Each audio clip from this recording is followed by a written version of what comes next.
How come you never see these two playing online? That's a good question. Maybe their rank is really low, so we just never see them in any of our games. Pearl for sure. He's probably rank C. Totally. Hey, Squiddos. I'm Yocuppajoe and I'm back with another Splatoon 2 Superfresh guide. In this episode, we're going to learn all about turf wars. What are the rules? How do I win? What should I not do?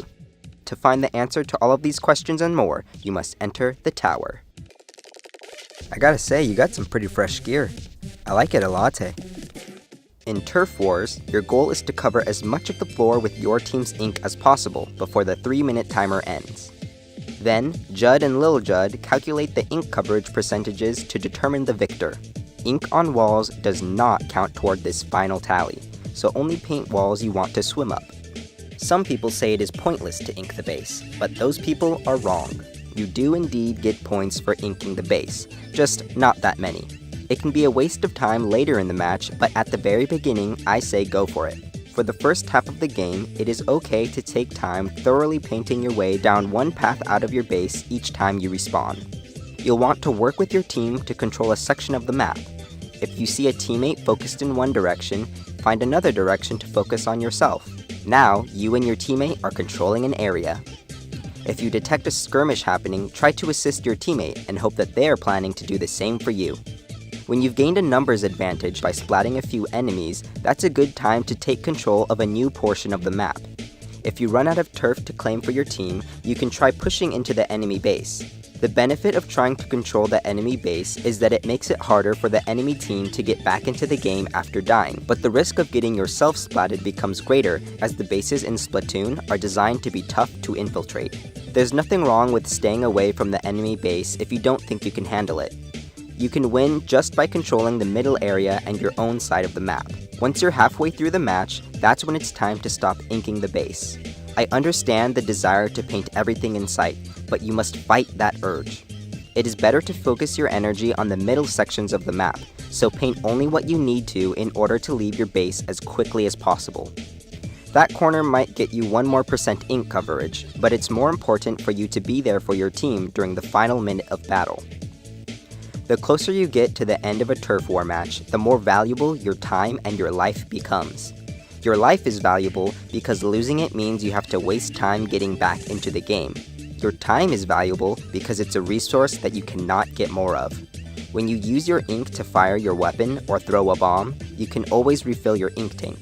But if you spend 30 seconds painting inside of the base, you can't get that time back. It's more efficient to use your time to fight for control of a middle piece of the stage. But you also want to be careful not to die.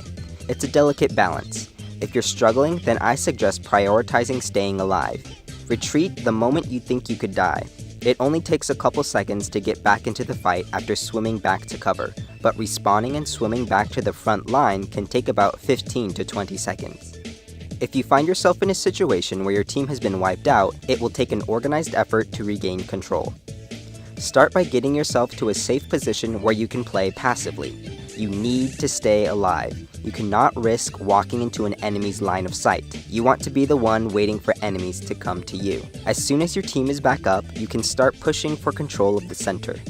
In order to achieve this, you must gain a numbers advantage over the enemy team.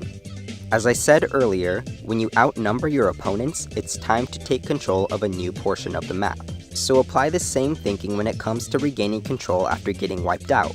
Stay alive until your team is back up, pick off an enemy or two, then start pressuring the remaining opponents.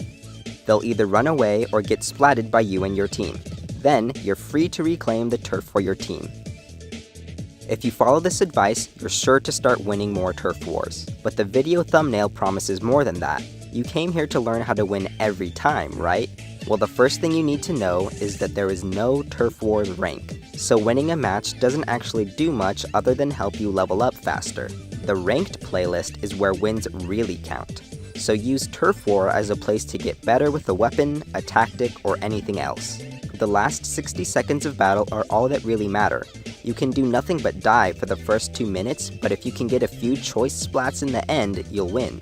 I want you to always remember, the first 2 minutes of a turf war ain't that serious. So use that time to either have fun or practice something. There are 3 ways to win a turf war match. The regular way is to ink more turf than the enemy team, but there are 2 other methods.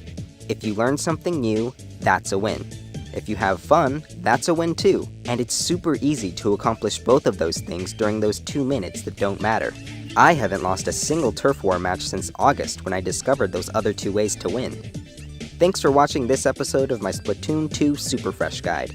Don't forget to like and subscribe for more tutorials, and be sure to share this video with any new Splatoon players you know. Thanks again. Okay, bye!